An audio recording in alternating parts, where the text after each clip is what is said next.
মেয়েদের নিজস্ব কোনো বাড়ি থাকে না কোনো বাসস্থান, দুঃখ প্রকাশ করার কোনো জায়গা থাকে না।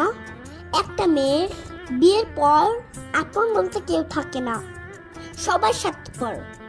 যে মানুষগুলো ছোট থেকে বড় করেছেন তারাই বলে আমি নাকি এই বাড়ির কেউ না। যারা আপন তারা তো আমাকে বুঝলো না, আর যার সাথে আমার বিয়ে হয়েছে সেটা আরো আগে বুঝবে না। তাহলে মেয়েদের আসল বাড়িটা কোথায় তোমরাই বলো বন্ধুরা।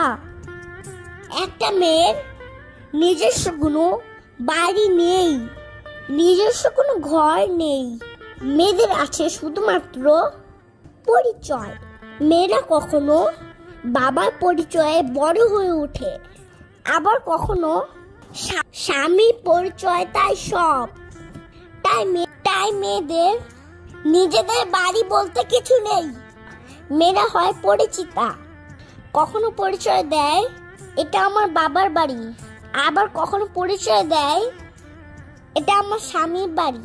এভাবেই প্রত্যেকটা মেয়ে বেঁচে থাকে এক এক সময়ে এক একটা পরিচিত হয়ে।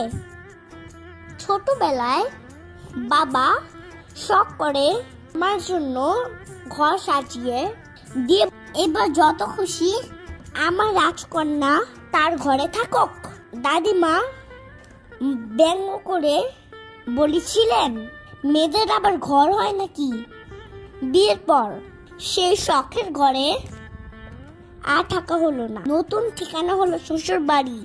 বিয়ের পরে যখন বাবার বাড়ি গেলাম, যে দেখি সেই সাজানো ঘর বর্তমানে আবর্জনা রাখার ঘরে পরিণত হয়েছে। এখন আমি, তাহলে তোমরাই বলো মেয়েদের আসল ঠিকানা কোথায়?